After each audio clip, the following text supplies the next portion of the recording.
Buenas noches con todos los participantes en este masterclass denominado Factor de fricción en el movimiento de fluidos.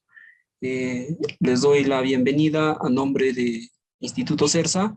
Yo soy el ingeniero Wilson Romero, soy ingeniero hidráulico y bueno, voy a estar a cargo de este masterclass. Vamos a ver este factor de fricción, ¿no? que interviene en el cálculo de las pérdidas de carga en la parte de las tuberías, ¿ya? Entonces, voy a iniciar con la presentación. Siempre los investigadores, los ingenieros, ¿no? que se dedicaban a la construcción, tenían la curiosidad de investigar, ¿no? Cuál es el motivo de la pérdida de carga que sucedía, ¿no? Entonces, hay bastantes estudios, pero lo que queda documentado ya, diríamos, ¿no? Queda ya especificado en documentos, es esta ecuación de Chézy, que es en 1795, que es un ingeniero francés, que ya lo plasma, ¿no? O sea, encuentra una ecuación, ¿no? Una ecuación matemática para poder expresar estas pérdidas de carga que se producían, ¿ya? Previo a ello hay otros estudios, ¿no? Pero que no se podía determinar a través de ecuaciones, ¿ya? No lo podían establecer, ¿no? Se sabía que hay pérdida, ¿no? Se veía que había pérdidas de carga, pero no se podían establecer en ecuaciones, ¿no?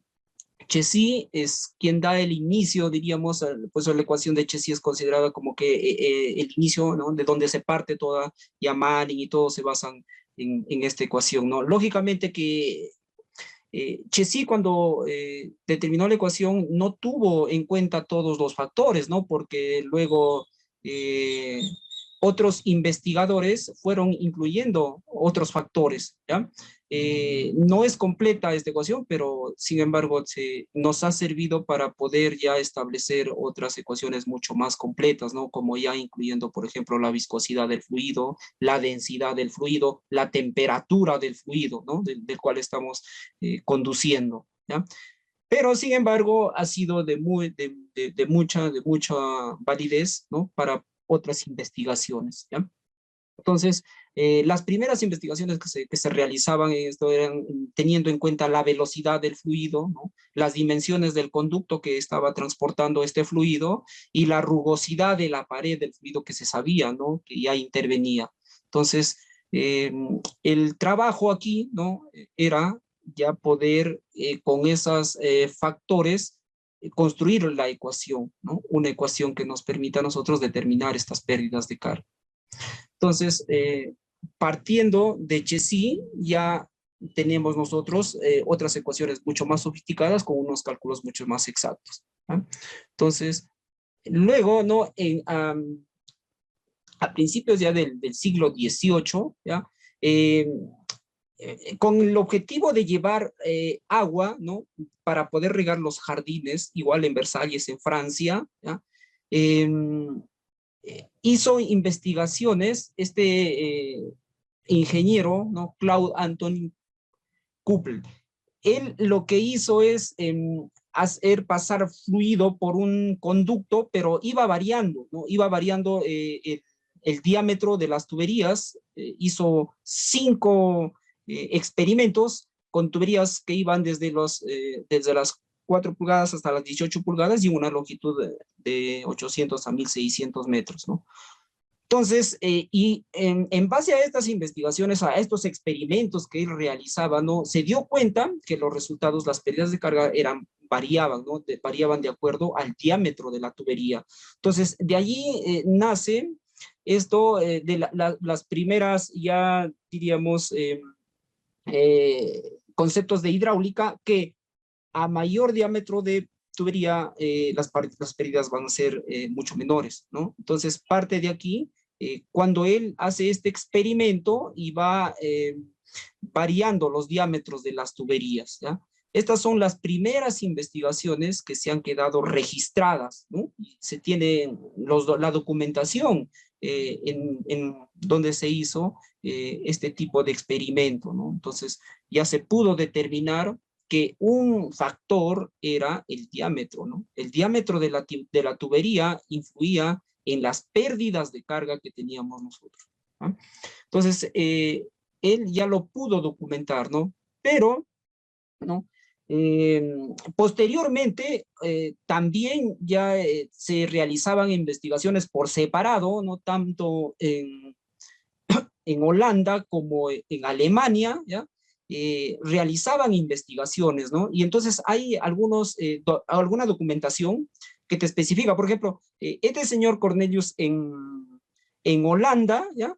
Él dice lo siguiente, que la velocidad debe de ser proporcional a la raíz cuadrada de la pendiente, ¿no? O sea, la velocidad del fluido, la velocidad que tenga el fluido en el conducto debe ser proporcional a la raíz cuadrada de la pendiente que tenga ese conducto, ¿no?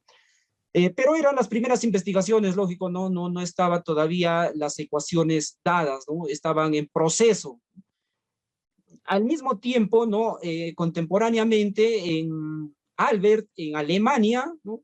Decía lo siguiente, todo esto es en base a sus investigaciones, ¿no? A la parte empírica que se realizaba. Dice que la acción de la desaceleración, porque ellos asumían que hay una fuerza en contra del movimiento del fluido, ¿no?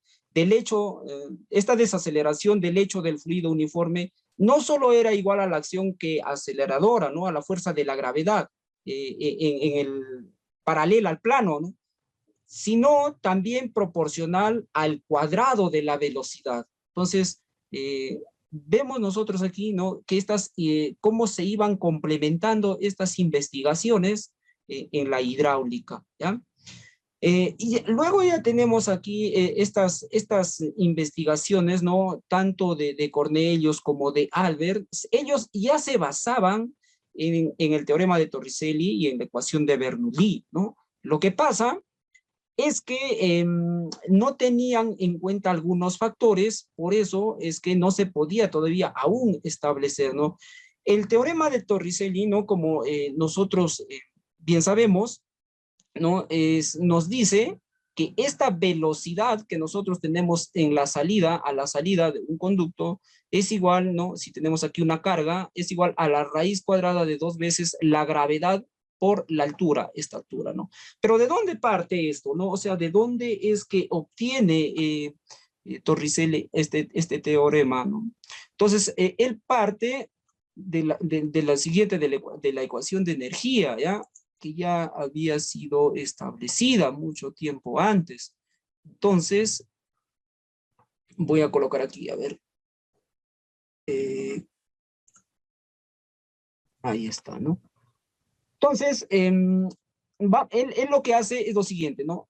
Va a realizar la evaluación, ¿no? La energía que tiene en este punto, ¿ya? Y la energía que vamos a tener aquí, ¿no? Entonces, en este punto nosotros sabemos que ya por la ecuación de Bernoulli, ¿no? Es un trinomio, por eso muchas veces se le conoce como el trinomio de Bernoulli también, ¿no? Porque vamos a tener 3 energías, ¿no? En este punto, en este punto que lo voy a llamar punto 1, ¿no? Él hace la evaluación en el punto 1 y lo compara con el punto 2, que no necesariamente va a ser allí, ¿no? Puede ser en la base o en cualquier otro punto, ya puede ser en cualquier otro punto. Pero él realiza esta investigación, ¿no? Y eso uno lo puede hacer, por ejemplo, con una botella, ¿no? Una botella llena de agua, ¿no? Y en la parte inferior hace un agujero, pero lógicamente hay que tener destapado, y vamos a ver, ¿no? Que cuando tiene, diríamos, el nivel lleno la botella, esta velocidad es mucho mayor, incluso la distancia de donde el chorro puede arrojar es mucho mayor, ¿no? A medida que va descendiendo esto va disminuyendo, ¿no? Entonces, esos experimentos, ¿no? Lo llevó a él y lo planteó con este teorema de Bernoulli, ¿no? ¿Y qué te dice el teorema de Bernoulli? Hay que sumar, ¿no? Para cada uno de estos puntos las 3 energías, ¿no? La energía de posición, la energía de presión y la energía de velocidad, ¿no? Entonces, eso es lo que realizó él. Entonces, aquí, por ejemplo, para este punto 1, ¿no? Vamos a establecer que la presión, ¿no? Todos son presiones manométricas, hay que tener en cuenta esa parte, ¿ya? Presión en el punto 1 entre el peso específico, ¿no? Más Esa es la primera. Luego vamos a tener aquí la velocidad al cuadrado, ¿no? La velocidad en el punto 1 elevado al cuadrado entre 2 veces la gravedad, ¿no? Esa es la energía de velocidad, más la energía de posición, que nosotros lo vamos a llamar, si tenemos en cuenta, este es un nivel de referencia y le llamamos a este H0, ¿no? H0, a esta altura le vamos a llamar aquí H1, ¿no? H1 y aquí sería un H2, ¿no? Porque también podemos tomar como referencia este nivel y no va a variar los cálculos, o sea, aquí H2, ¿no? Lógicamente el nivel del agua desciende de H1 hacia H2, ¿no? Entonces aquí va a ser H1, ¿no? H1, tomando como referencia este nivel, ¿ya? Este nivel H sub 0, ¿no? Entonces, estas tres energías, ¿ya?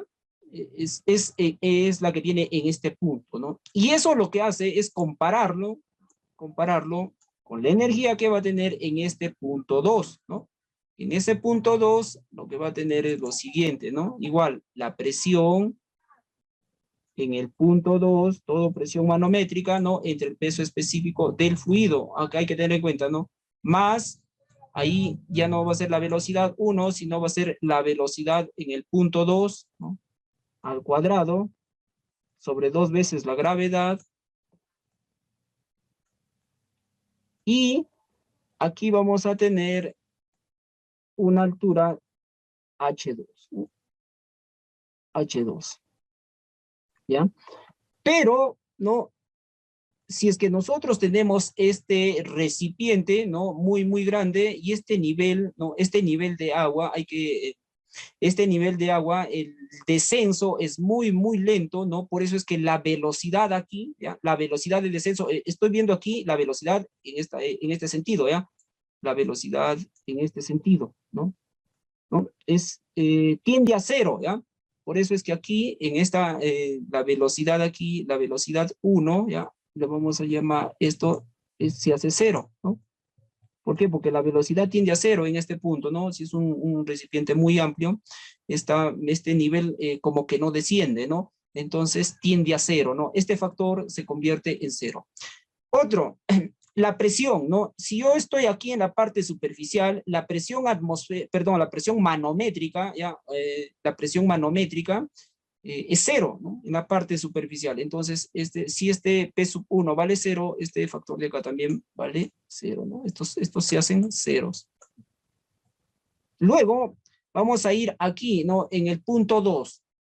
En el punto 2, si tenemos la descarga al aire, ¿no? Estamos descargando al aire, entonces esta presión aquí también es cero. Existe presión, no es una descarga al aire. Esta presión, la presión 2 se hace cero y este factor se convierte en cero, ¿no?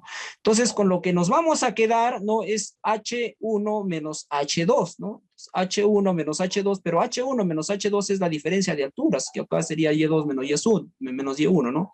Entonces, yo lo voy a llamar como, aquí, lo vamos a llamar, ¿no? Esta diferencia, esta es una altura, ¿no? Como H mayúscula, ¿ya? Para mí, esta diferencia va a ser H mayúscula. Voy a colocar así, H mayúscula. Entonces, si yo resto H1 menos H2, acá voy a tener un H mayúscula. Y eso va a ser igual, aquí lo que me estaría quedando es la velocidad al cuadrado sobre 2 veces la gravedad, ¿no? Más, perdón, sí, la velocidad 2 elevado al cuadrado sobre 2 veces la gravedad.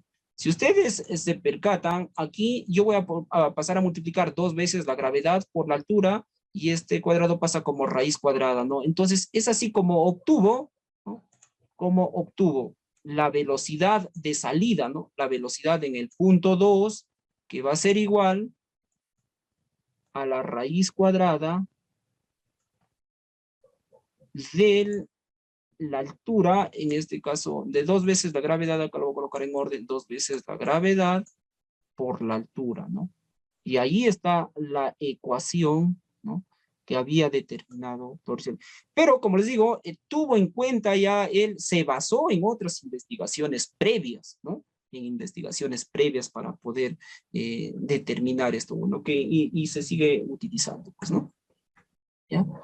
Y luego acá tenemos la ecuación de Bernoulli, muchas veces también conocidas como el trinomio, pues, ¿no? El trinomio de Bernoulli, ¿ya? Porque están componente, porque lo componen pues aquí tres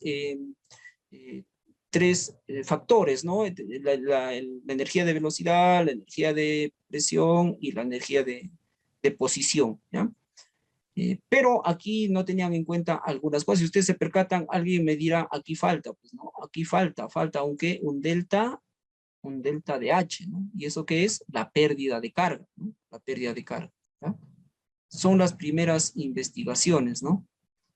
Son las primeras investigaciones. Acá lo que tomo en cuenta es esta parte que es un tramo muy corto, ¿no? Y estas pérdidas de carga tienden a cero, pues, ¿no? Tienden a cero. Y eso lo vamos a ver con un ejercicio un poco más adelante, ¿ya? Que vemos que cuando estos tramos son cortos, estas pérdidas de carga tienden a cero. Entonces, creo que está bien esta parte, ¿no? Quisiera, no sé si se está escuchando claro. ¿Estamos bien con el audio?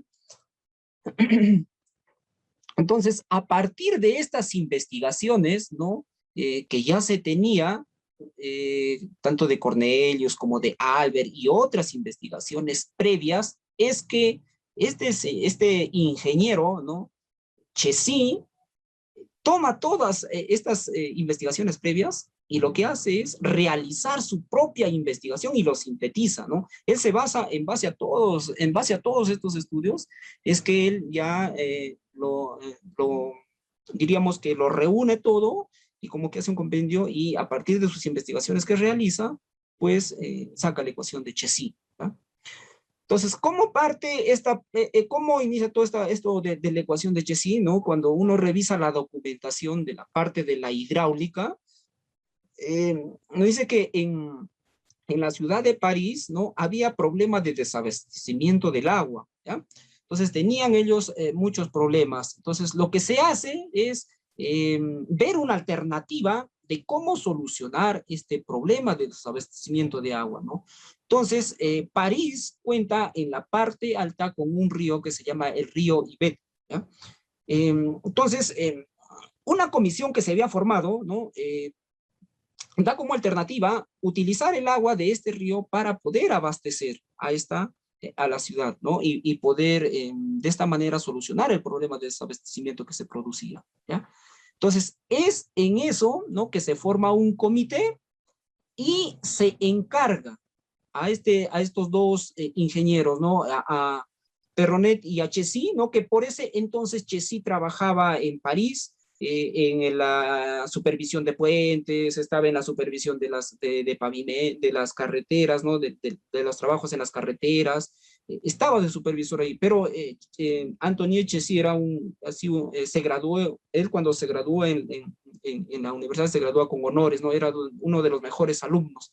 Entonces, se le encarga a ellos que calculen, ¿ya? Lo que necesitaban es determinar la sección, ¿no? La sección del canal y el caudal que van a transportar, ¿no? Para poder llevar de este río Iber hacia la ciudad de París, ¿no?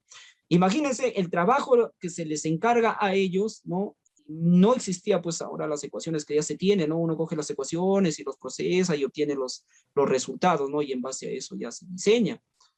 Entonces Chessy se encuentra con un gran problema de que no hay esto, ¿no? Entonces, ¿qué hace él? Él realiza sus propias investigaciones, ¿ya? Él lo que hace es realizar sus propias investigaciones, es por eso que se demora, pues, ¿no? Para poder establecer su ecuación, ¿no? Entonces, ahora él lo que parte de lo siguiente, ¿no? Hace un diagrama de cuerpo libre, ¿no? Entonces aquí en un plano inclinado, ¿no? Para un sólido, un diagrama de cuerpo libre para un sólido, pero lo que él establece aquí, dice que la componente, ¿no? De la gravedad que nosotros tenemos, el que influye en el movimiento de los fluidos es aquella componente que es paralela al plano, ¿no? O sea, yo tengo el peso, ¿no? Voy a tener el peso de un sólido, pero eso no es el que interviene en el movimiento, sino el que es paralelo, ¿no? Luego de descomponer este peso, pues, ¿no? Entonces, dice él lo que establece que para un fluido, ¿no? Para este caso, para el agua, ¿no?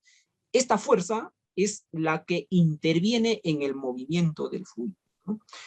Mucho antes ya que Anthony Cesi pueda realizar esta investigación, este trabajo que se le encomendó, otro señor, ¿no? Ya había, ¿no?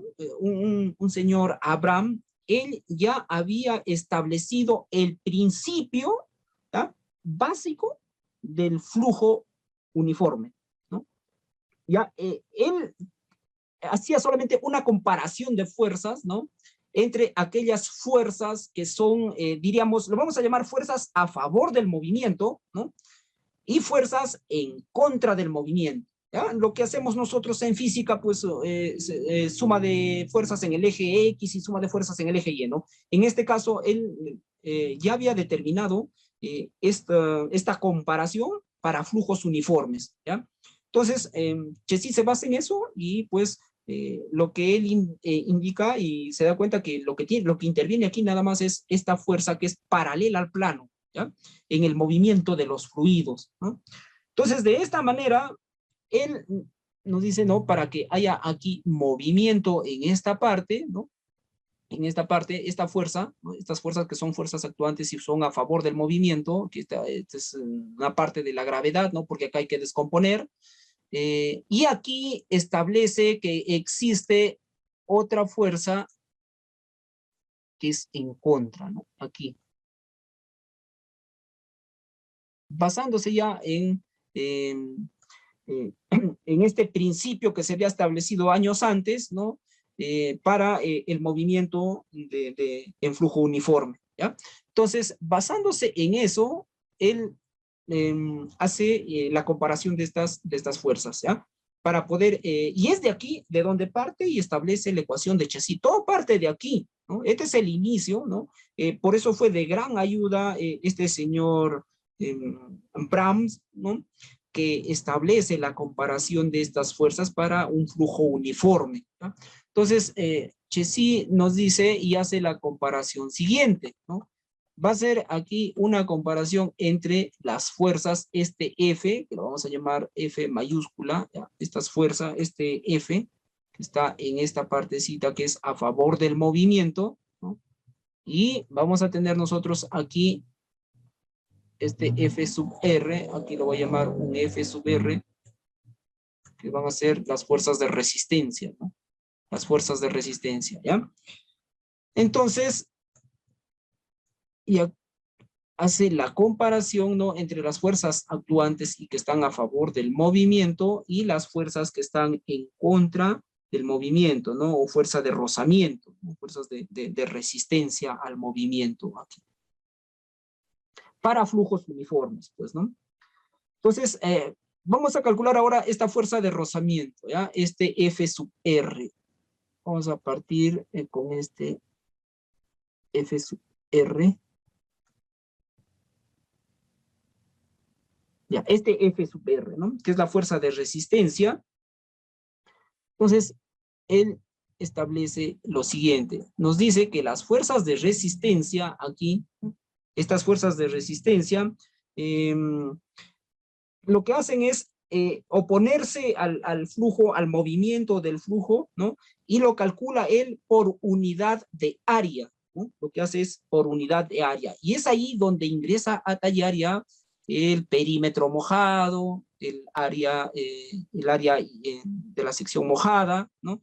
Parte de estos conceptos, ¿no? De estos son los primeros los inicios del radio hidráulico, como lo vamos a conocer nosotros ahora, ¿no? Entonces, él dice, esta fuerza de rozamiento que se opone por unidad de área, vamos a, aquí ¿no? La fuerza por unidad de área, ¿no? Va a ser proporcional, él nos dice, esta fuerza, ¿no? Por unidad de área, esta fuerza que se opone por unidad de área va a ser proporcional a un coeficiente, ¿ah? De ahí nace ya a un coeficiente K, ¿no? Que luego va a ser una constante de proporcionalidad, por la velocidad del fluido elevado al cuadrado, ¿no? Por la velocidad que tiene el fluido elevado al cuadrado, ¿no? De ahí nace ya este concepto de este coeficiente, ¿no? Que es una constante, este valor de K, ¿no? Que luego este valor de K lo coloca dentro de ese valor C, ¿no? Que nosotros conocemos C como el coeficiente de Chezy.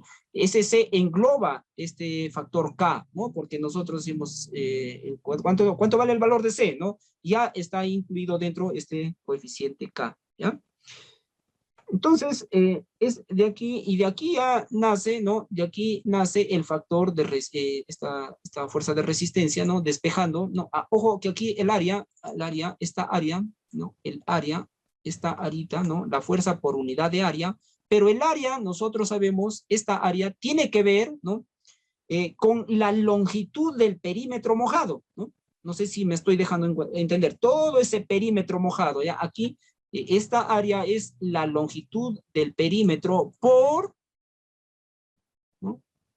Acá mejor lo voy a llamar perímetro mojado, ¿no? Perímetro mojado, para poder entendernos esta parte, perímetro mojado, ¿no? Que va a ser el área, por la longitud en estudio, ¿no? ¿Ya? Por la longitud en estudio. Todo ese perímetro por la longitud en estudio, ¿no? Entonces, de allí, despejando ya este factor, vamos a despejar ahora este factor. Este factor de resistencia, ¿no? La fuerza de resistencia, y queda determinado como esta constante K por la velocidad al cuadrado, ¿no? Por el perímetro mojado y por la longitud, ¿no? Del tramo en investigación, ¿no? De esa manera hemos establecido ya nosotros esta fuerza de resistencia, ¿no? La fuerza de resistencia. Vamos a ver ahora entonces las componentes efectivas, ¿no? Esta componente efectiva, esta componente que interviene en el movimiento del fluido, ¿no? Que es un porcentaje de la gravedad, ¿no? Tenemos que descomponer aquí, ¿no? Este F, ¿ya? Esta fuerza F. Está en esta parte, ¿no? Este F. Entonces, esa fuerza F, ¿no? Igual por unidad de área, ¿no? Hay que establecer es por unidad de área igual. Nos va a quedar determinada, ¿no? Como el área, igual el área que yo tengo aquí en esta parte, por toda la longitud que estoy haciendo de investigación, por la pendiente, acá ingresa a tallar la pendiente que tenga el plano, y lógicamente acá este W, ¿no? Que es el peso, ¿no? El peso unitario, en este caso, el peso unitario del agua, ¿no? Entonces, igualando, ¿no? Igualando estas dos fuerzas, ¿no? Que para flujo uniforme, igualando esas dos fuerzas, vamos a obtener nosotros lo siguiente, ¿no? Si es que igualamos aquí F, ¿no? F que sería el área. Entonces acá igualando, vamos a colocar acá igualando, ¿no? Igualamos. Vamos a obtener lo siguiente. Acá nos va a quedar el área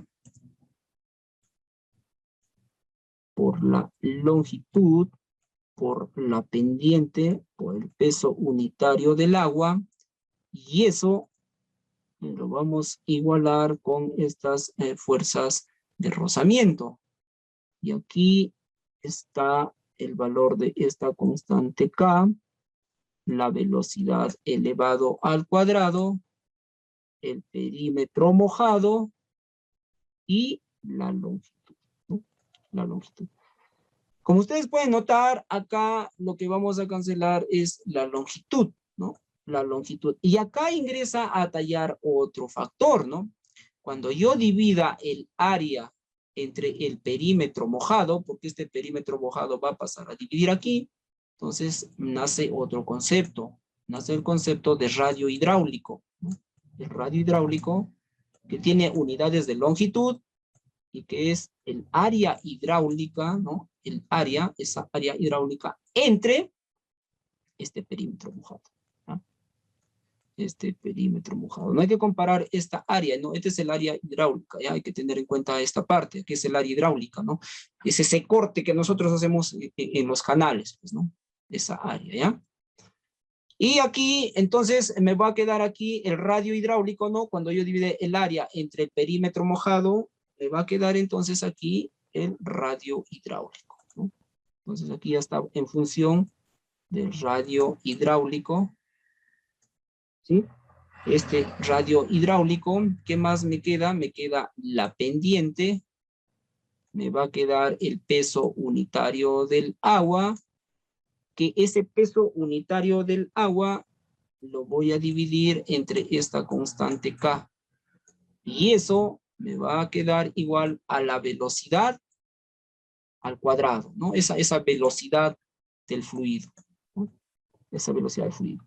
Entonces, pasando, ¿no? Ya me va a quedar la velocidad, me va a quedar en función de este W, raíz cuadrada de todo esto, ¿no? Pero hay que separar, ¿no? Porque la ecuación va a quedarse de la siguiente manera. La velocidad, ¿no? Esta velocidad va a ser igual, ¿ya? La velocidad que vamos a obtener nosotros va a ser igual a esta constante. Acá vamos a tener una constante C, ¿ya? Una constante C que es la constante de Hc por la raíz cuadrada, ¿no? Por la raíz cuadrada, y dentro vamos a obtener nosotros el radio hidráulico, ¿no? El radio hidráulico, y vamos a tener allí la pendiente, ¿no? Entonces, este coeficiente C, ¿ya? Que es el coeficiente de Hc, este C va a ser igual, ¿no?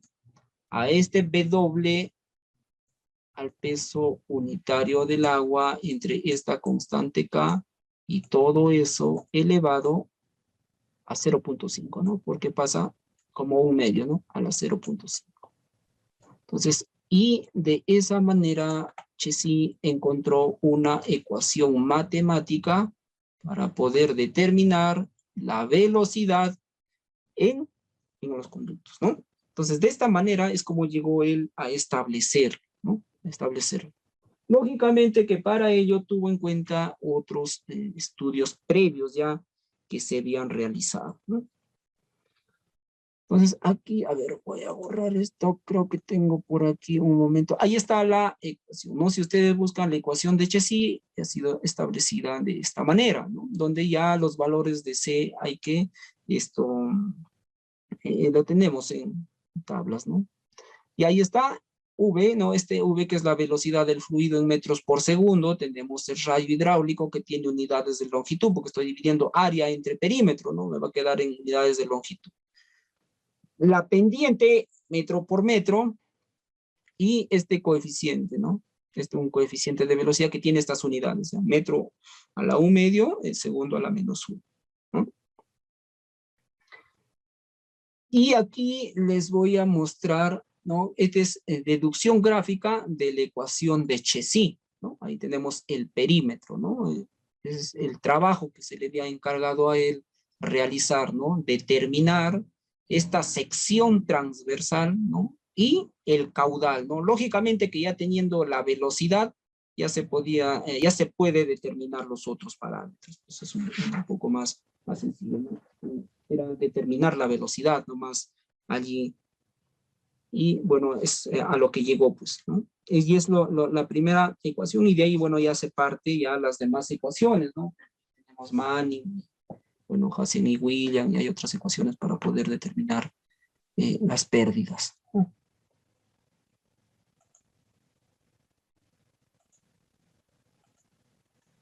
¿Hay alguna consulta?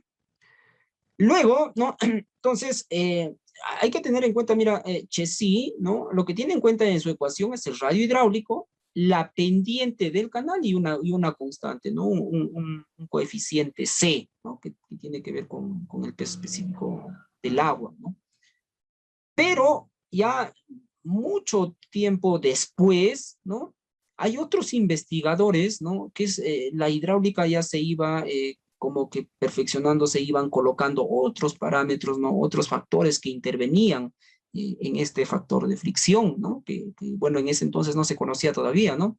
Tenemos a Hagen en 1939, ¿no? Poisson en 1940, Reynolds en 1893, ¿no? Ellos, ¿qué establecieron, no? Ellos, a través de sus investigaciones, ¿no?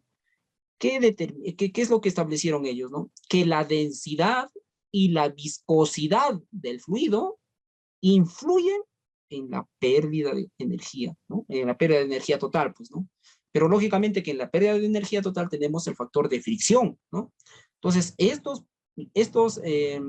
propiedades, la densidad, la viscosidad, no se habían tenido en cuenta todavía antes, ¿no?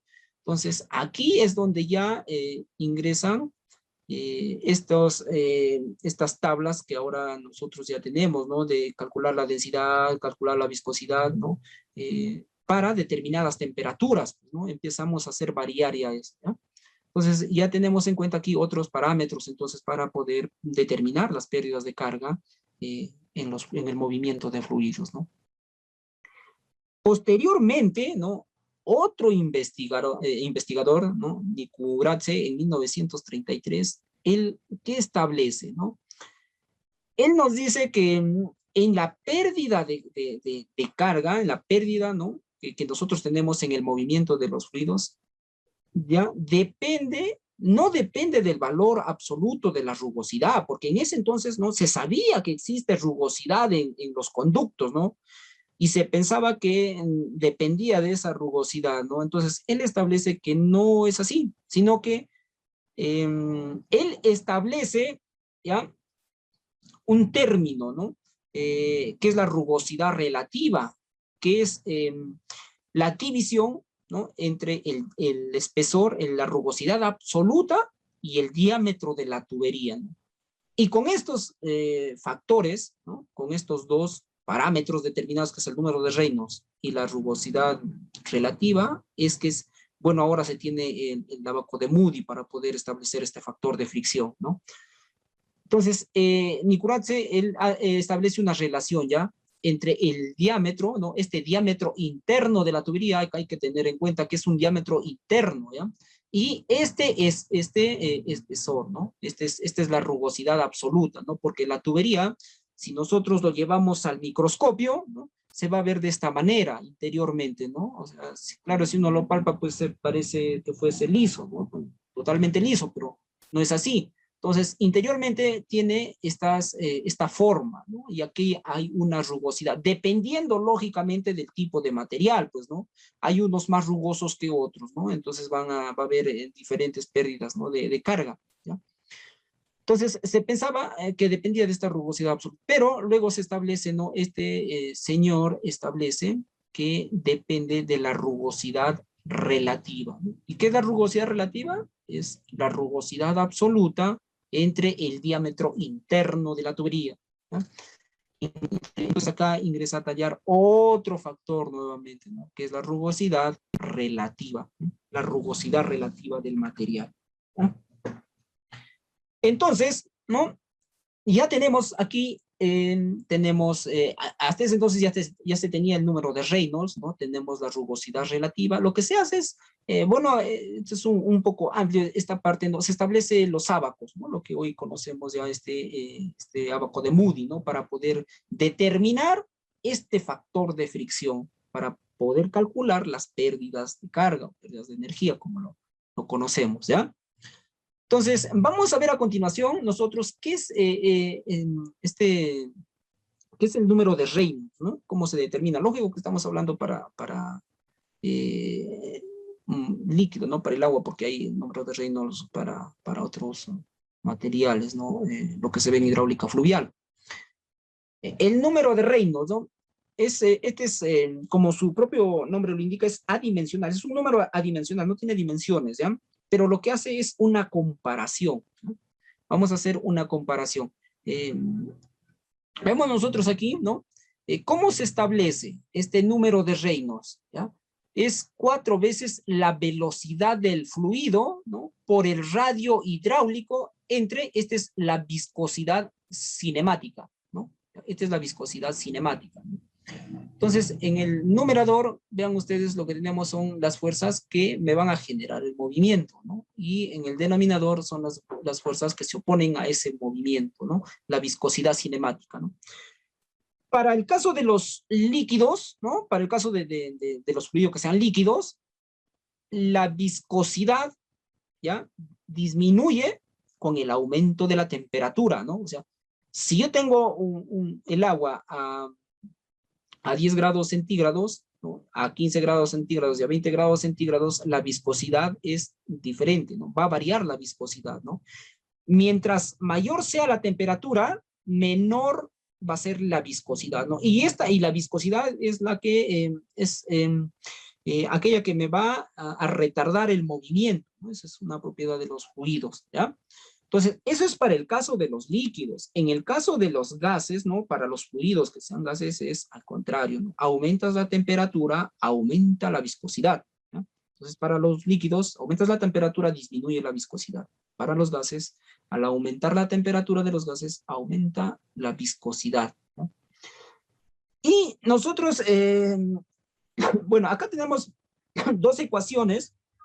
Una es la viscosidad cinemática, que es la que está en esta parte, ¿no? La viscosidad cinemática, pero también tenemos la viscosidad dinámica, ¿no? Por eso es que se tienen las dos ecuaciones, ¿no? Pero la viscosidad cinemática no es más que la viscosidad dinámica entre la densidad del fluido, ¿no? Entonces, y luego, lógico, cada uno de ellos tienen sus unidades, ¿no? La viscosidad cinemática y la viscosidad dinámica. Y hay tablas, ¿ya? Hay tablas para determinar la viscosidad. Entonces, cuando uno se tiene un diseño, ¿no? Se tiene la temperatura del fluido que va a conducir, entonces ingresa a la tabla y hace la selección del valor de la viscosidad, ¿no? ¿Cuánto vale la viscosidad para transportar a 15 grados, a 20 grados, ¿no? Y así, hay que hacer la selección de este valor de la viscosidad, ¿ya? Entonces, yo lo que tengo que conocer para determinar el número de Reynolds es la velocidad que va a tener el fluido, el radio hidráulico y la viscosidad cinemática, o la velocidad, el diámetro, ¿no? La viscosidad, la densidad del fluido y la viscosidad dinámica, ¿no? Entonces, con esos van a poder ustedes establecer el número de Reynolds, ¿no? Pero, ¿para qué establecemos el número de Reynolds? Ya hemos dicho que el número de Reynolds es un número adimensional, pero este número de Reynolds es fundamental para que ustedes sepan en qué tipo de flujo están, ¿no? Y ahí ingresa a tallar otros términos, ¿no? Flujo laminar, flujo en transición, flujo turbulento, ¿no? ¿Quién me determina si es un flujo laminar, un flujo en transición, un flujo turbulento? El número de Reynolds, ¿ya? Por eso se tiene que determinar el número de Reynolds para que puedan establecer ustedes en qué tipo de flujo están, ¿no? Están, bueno, por ahí se tiene esta velocidad, ¿no? La velocidad crítica, que se calcula como 2320 por la viscosidad cinemática entre 4 veces el radio hidráulico, ¿no? Que ese es un límite para pasar de un tipo de flujo a otro tipo, ¿no? Entonces, vamos a establecer ahora, vamos a ver cómo es que este número de Reynolds me va a mí a determinar si estoy frente a un flujo laminar, en transición o turbulento, ¿ya? No sé si hay consultas, me gustaría que hagan nomás, no hay ningún problema, podemos absorber algunas dudas que ustedes tengan, ¿ya? Entonces, voy a establecer ahora este número de Reynolds, ¿no? El número de Reynolds, ¿no? Entonces, luego que ustedes determinan, ¿no? Van a reemplazar aquí esos valores, ¿ya? Y van a calcular el número de Reynolds, ¿no?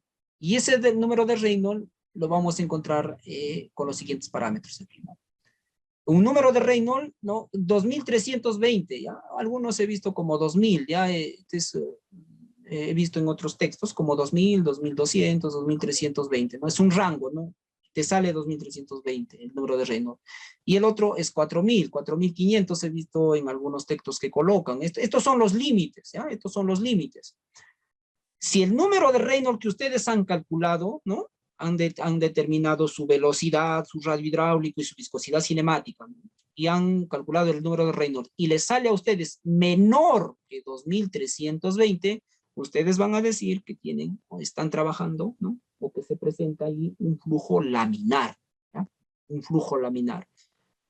¿Qué pasa si el valor es entre 2320 y 4000? Entonces van a decir que es un flujo en transición. Y si el valor del número de Reynolds que ustedes han obtenido es mayor a 4000, es un flujo turbulento, ¿no?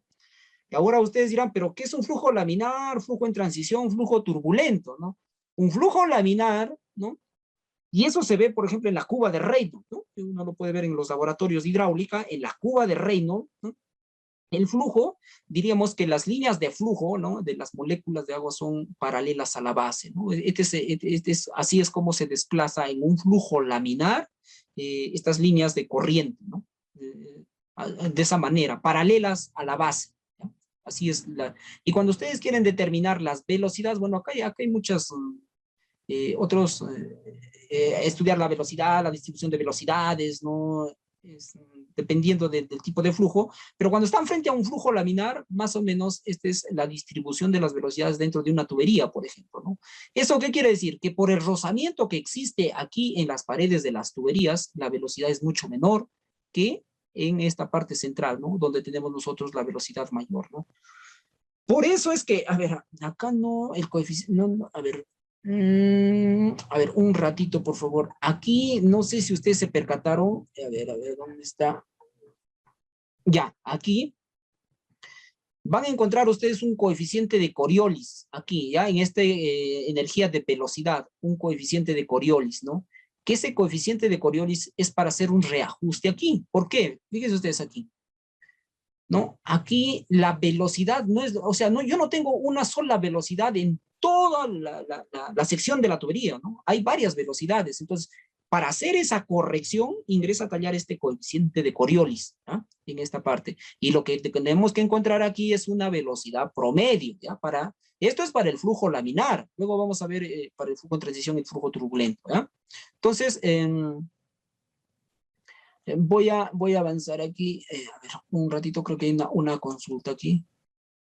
Ecler, buenas noches. Las diapositivas, ya, les comparto, ya terminamos el masterclass y les voy a compartir. Les voy a dejar ahí con los señores de CERSA para que lo puedan ustedes descargar, ¿ya? Entonces tenemos aquí la distribución de las velocidades para un flujo laminar, ¿no? Vamos a ir al flujo en transición, ¿no? En flujo en transición, vean ustedes, ¿no? Si esta es la tubería, ¿cómo va a ser ya las líneas, ¿no? Estas son las líneas de corriente, ¿no? Ya no son paralelas a la base de la tubería, en este caso, ¿no? Sino que ya tiene un cierto desorden, ¿no? Ya, pero si nos vamos ya al flujo turbulento, este es más o menos, ¿no? Cómo se presenta aquí las líneas en un flujo turbulento, ¿ya?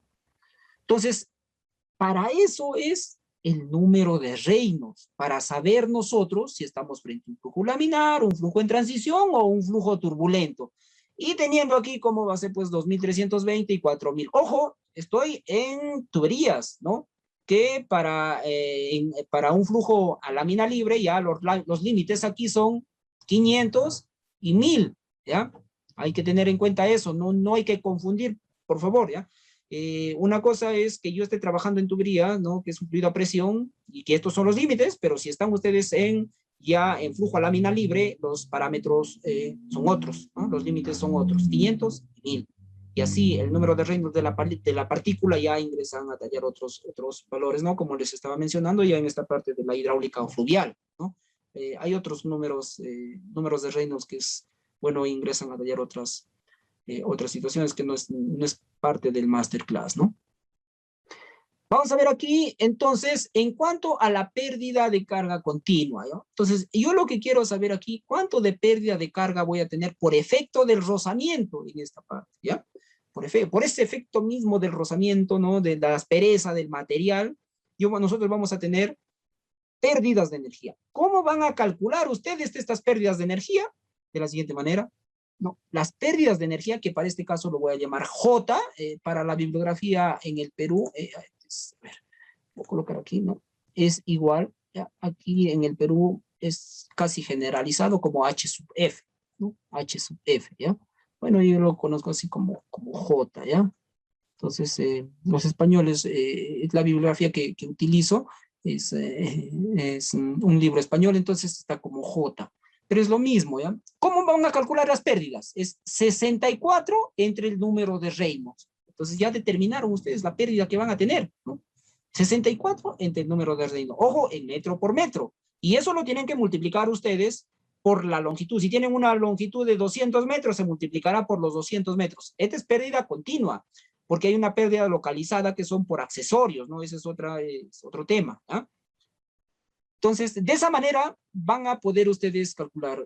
Alguien dirá, pero ingeniero, ¿esta fórmula lo puedo aplicar aquí en flujo en transición, flujo turbulento? No, es solamente para determinar pérdidas de carga en flujo laminar, ¿no? Solo en flujo laminar. En flujo en transición y en flujo turbulento lo van a determinar ustedes con esta fórmula, ¿no? Igual las pérdidas, ¿no? Por unidad de longitud, ¿no? Es igual, este es por la longitud total, porque acá está la longitud, ya no, es igual, ¿no? Acá ya van a calcular ustedes las pérdidas, pero en la longitud total, porque acá ingresa ya la longitud de la tubería, fíjense ustedes, ¿no? Es igual, ¿no? A este factor de fricción, que es lo que nos está llevando en este masterclass, este factor de fricción, ¿no? ¿Cómo determinar esto? Esa es la incógnita, ¿no? Este factor de fricción. ¿La longitud de la tubería es conocida? Sí, es conocida, ¿no? Se puede. ¿La velocidad del fluido que va a tener dentro lo conocen? También se conoce, ¿no? Perdón, ¿el diámetro de la tubería se conoce? Sí. ¿La gravedad es conocida? El factor de fricción, ¿cómo determino, no? ¿Cómo es que se determina? ¿Ya? Entonces, el problema es para flujo en transición y flujo turbulento, porque en flujo laminar ya se determina con esta formulita, ¿no? Vamos a ver ahora la distribución de las velocidades, ¿no? Les mencionaba, esta es la distribución de las velocidades, ¿no? La velocidad en función del radio, ¿no? Cómo me voy yo acercando, ¿no? Si yo tengo como base este origen, a medida que me voy yo separando en este sentido, ¿no? Vamos teniendo una menor velocidad, ¿no? Es la función, ¿no? La variación de la velocidad en función del radio, ¿ya? En esta parte. Entonces, como yo tengo esta distribución de velocidades dentro de la tubería, ¿no? ¿Cuál velocidad cojo, no? Yo cojo esta velocidad, cojo la velocidad que está aquí, la velocidad máxima, por eso es que aparece, ¿no? El coeficiente de Coriolis, ¿no? Para hacer un reajuste. Y cuando ustedes sacan esta velocidad promedio, ¿no? Se saca aquí, por ejemplo, esta es la velocidad promedio que está aquí, ¿no? Para flujo laminar, la velocidad promedio, que es esta, es un promedio, como su nombre es un promedio de todas las velocidades, ¿no? Y cuando se va a colocar dentro de la ecuación ya de este trinomio de Bernoulli, ponte, ese factor de Coriolis es 1.0003, por ejemplo, ¿no? O sea, es 1 en otras palabras, ¿no? Entonces, por eso es que ya no se considera, no se considera allí, ¿ya? En los cálculos, pues, ¿no? No sé, pero en las investigaciones, cuando se realizan, ¿no? En los textos que uno ve, revisa, ¿no? Cómo es que se han determinado estas ecuaciones, está el coeficiente de Coriolis, ¿no? Y también hay otro coeficiente, el coeficiente de Boussinesq, ¿no? Que esa es otra situación, ¿no? Entonces, esta es la velocidad media, ¿no? Es una velocidad media para un flujo laminar. En el flujo turbulento, ¿no? Todo se complica aquí cuando el flujo es turbulento, ¿no? O en transición. Aquí se presentan tres tipos de flujo, ¿ya? En esta distribución. Vamos a tener aquí una viscosidad en esta parte, un flujo laminar y, bueno, un turbulento, ¿no? Es la distribución. Pero lo que nos interesa a nosotros es esta velocidad media, ¿no? Esta velocidad media, ¿cómo lo vamos a determinar, ¿no? Se determina esta velocidad y se coloca. Esta velocidad que está aquí, ¿no? En esta partecita con esta línea punteada de color rojo es la que va aquí, velocidad, ¿no? Igual aquí, ¿no? Esta velocidad, ¿ya? Vamos, entonces, viendo ya esta parte de los tipos de flujo, ¿no? Los tipos de flujo. Entonces, de esa manera es como se iban realizando las investigaciones, ¿no?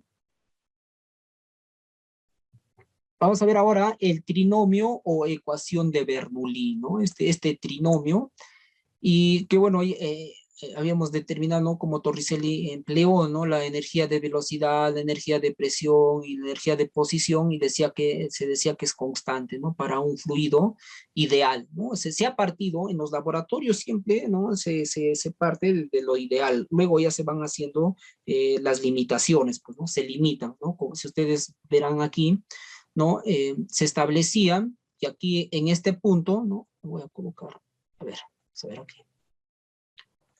En este punto, ¿no?, aquí en el eje de la tubería, si hacemos el análisis en este punto y hacemos el análisis en este punto 2, ¿no?, aquí voy a tener yo la energía de posición, ¿no?, Z, la energía con respecto a un nivel de referencia, pues un plano horizontal que puede estar en este nivel, ¿no?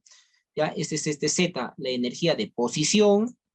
Voy a tener yo una energía de presión, ¿no? Es una energía que es hasta este punto, ¿no?, una energía de presión. Y voy a tener una energía de velocidad, ¿no?, que es esta parte, la energía de velocidad, ¿no? Esta energía de presión, ¿no?, quiere decir que si ustedes colocan aquí, ¿no?, pues una tubería, ¿no?, que sea transparente, van a ver que el nivel del agua asciende hasta aquí, ¿no?, por la velocidad que tiene en esta parte, ¿ya? Entonces, ¿qué se decía? ¿No? Que si yo comparo las energías en este punto 1 con este punto 2, al final son iguales, eran constantes para un fluido ideal, ¿no? Fíjense ustedes, acá tengo un Z2, ¿no? En este caso acá sería pues un Z2, tenían la energía de presión más, ¿no?, la presión en el punto 2 entre el peso específico más esta energía de velocidad, ¿no? La velocidad 2 al cuadrado sobre 2 veces la gravedad, ¿no? Sobre 2 veces la gravedad, ¿no? ¿Qué unidades tiene estas ecuaciones? Esta ecuación tiene unidades métricas, ¿no? Van a encontrar otra ecuación ustedes que tenga unidades de Pascal, ¿ya? Seguramente en algunos textos lo van a ver, ¿no? ¿Cómo obtienen esa ecuación? Al multiplicar aquí por el peso específico, ¿no? Todos lo multiplican por el peso específico y las unidades de la ecuación resultante serían unidades en pascales, ¿no? Entonces, pero vean ustedes aquí, ¿no? Lo que quiero que vean en esta parte. Aquí no hay pérdida de carga. No está la pérdida de carga, ¿no? Es que de ahí se parte, ¿no?, de un fluido ideal, incompresible, sin viscosidad, ¿no? No hay rozamiento, no existe nada, entonces no hay pérdida de carga, ¿no? Entonces se estableció el trinomio o ecuación de Bernoulli, ¿no? Donde tenemos Z, ¿no? Z representa la altura geométrica, ¿no? Esto representa el peso, la presión sobre el peso específico, que representa la energía potencial, ¿no? Presión por unidad de peso, ¿no? La energía de velocidad, y bueno, este P, ¿no?, este factor, ¿no?, que se denomina cota piezométrica, ¿no? Si yo sumo este Z, aquí, esta altura Z, más energía de presión, voy a tener la línea piezométrica, y eso se conoce como cota piezométrica, pues, ¿no?, en esta parte, ¿ya? Partiendo de aquí, de fluidos ideales, ¿no?, incompresibles, sin viscosidad, luego, voy a borrar esta parte, luego se ha ido ya, y se ha determinado ya, se ha trabajado con fluidos reales, pues, ¿no? El agua, ¿no?, que tiene una cierta viscosidad, ¿no? Cuando hablamos de viscosidad, ¿no?, para entendernos, ¿no?, el agua, por ejemplo, es mucho más viscosa que la miel, por ejemplo, ¿no? Si ustedes vacían un poco de agua, ¿no?, sobre una superficie, se va a desplazar mucho más rápido que si vacían miel o aceite, ¿no? Tienen más viscosidad, ¿no? La viscosidad es aquella propia que se va a oponer al movimiento, pues, ¿no? Entonces, ya el agua tiene viscosidad, ¿no? Y esa viscosidad, el rozamiento de las tuberías, hace que yo tenga una pérdida de carga, ¿no? Una pérdida de carga. Y ha sido establecidas aquí en esta partecita. Fíjense ustedes, ¿no? Aquí hay pérdida de carga, ¿no? Si yo desplazo el fluido desde este punto 1 hasta este punto 2, ¿no? En este trayecto, ¿no?, va a ir desde este punto, ¿no? Lo voy a desplazar hacia este punto, va a generar una pérdida de carga, ¿no? Una pérdida de carga. ¿Cuánto? Esto, ¿no? Aquí, ¿no? Esto va a ser mi pérdida de carga, esta distancia. Y aún así, si voy desde el punto 2 hacia el punto 3, ¿no?, yo voy a tener esta pérdida, un poco menor, ¿no? Porque acá yo proyecto, esta es una línea, lo proyecto, ¿no? Esta parte será la pérdida del punto 1 al punto 2, y acá sería la pérdida del punto 2 al punto 3. O sea, todo es la pérdida que va a generarse desde el punto 1 hasta el punto hasta el punto 3, ¿no? Y aquí aparece, vean, este coeficiente de Coriolis, ¿no? Es un coeficiente de Coriolis, un coeficiente de reajuste, como habíamos dicho, que la velocidad aquí en todo el conducto, en toda la sección no es la misma, pues, ¿no? Varía la velocidad. Eso, por ejemplo, se puede ver también en los canales de pendiente variable, ¿no? Cómo es esa distribución de las velocidades, ¿no? Entonces, y aquí ya se considera, pues, ¿no? Entonces, en este punto 1, ¿ya? En este punto 1, voy a borrar aquí para poder entender. En este punto 1, todo aquí en este punto 1, a ver, en este punto 1, tomando como nivel de referencia este plano aquí, esta línea horizontal, ¿no? Voy a tener Z1, que sería este Z1, ¿no? La energía de posición, la energía de presión, y la energía de velocidad, ¿no? La energía de velocidad que está aquí, ¿no? Y aquí, ¿no? Si yo, aquí incluso, fíjense ustedes, está, ¿no? Aquí yo puedo notar, si coloco una tubería transparente, ¿no? Y veo que el agua va a ascender hasta este punto, pues, ¿no? Asciende. Ahora, si yo hago la comparación con el punto 2, ¿no? Acabo de tener un Z2, ¿no? Para este punto, que es en el eje, ¿ya? En el eje de la tubería, ¿no? Para el punto 2 voy a tener presión 2 sobre el peso específico, Z2 va a ser este Z2, la presión 2 sobre el peso específico, y voy a tener la energía de velocidad, ¿no? Esta energía de velocidad, ¿ya? Y ahí lo que interviene este tramito aquí, este tramo, ¿no? Que es J1 sub 2, o sea, las pérdidas de carga que va a existir al momento, ¿no? De desplazarnos desde el punto 1 hasta el punto 2. Ahí ingresa a tallar las pérdidas de carga porque estamos trabajando con fluidos reales, ¿no? Ya no con fluidos ideales, ¿no? Sin viscosidad, ¿no? Entonces, incomprensibles, ¿no? Pero acá ya estos son fluidos reales, pues, ¿no? Entonces, y bueno, si hago la comparación igual con el punto 3, voy a tener Z3, ¿no? La energía de posición, la energía de presión, y la energía de velocidad 3, ¿no? Esta energía de velocidad 3. Y si hago la comparación de este punto 1, ¿no? De este punto 1 con este punto 3, aquí voy a tener las pérdidas, todas estas van a ser las pérdidas desde el punto 1 hasta este punto 3, ¿no? Las pérdidas que se van a generar allí en ese punto, ¿no? Entonces, y para poder determinar eso hay fórmulas, pues, ¿no? El problema es determinar este coeficiente, ¿no? Para poder colocarlo allí, ¿no? Para ver cuánto vale ese factor F, ¿no? Que les había mostrado. Cuánto es el valor para poder colocarlo dentro de las fórmulas, ¿no? Entonces, aquí ya se, a ver, voy a borrar. Aquí ya se tiene en cuenta, ¿no? Estas pérdidas de energía, ¿no? Vamos a ver estos coeficientes, ¿no? Este coeficiente, este F, ¿no? Es lo que a nosotros es el tema, ¿no? De hoy, este F que está aquí en esta parte, ¿no? ¿Cómo vamos a determinar para las tuberías, ¿no? Coeficiente de fricción en tuberías, ¿no? Que por la nomenclatura, ¿ya? Por esta nomenclatura, en algunos textos está como J, como lambda y como F, ¿no? Este factor de fricción, ¿no? Este F. En los ábacos de Moody, por ejemplo, F, ¿no? Que lo vamos a ver a continuación. Y hay softwares también para poder determinar esto, ¿no? A ver, Poiseuille en el año de 1846 fue el primero en determinar matemáticamente, ¿no? Este factor de fricción. Pero, ojo, si ustedes ¿no? Vieron, para flujo laminar, ¿no? El número, estas pérdidas, ¿cómo se determinaba? Como 64 entre el número de Reynolds, ¿no? Entonces, pero solamente es para flujo laminar. Por eso acá dice, ¿no? Factor de fricción en flujo laminar. ¿No?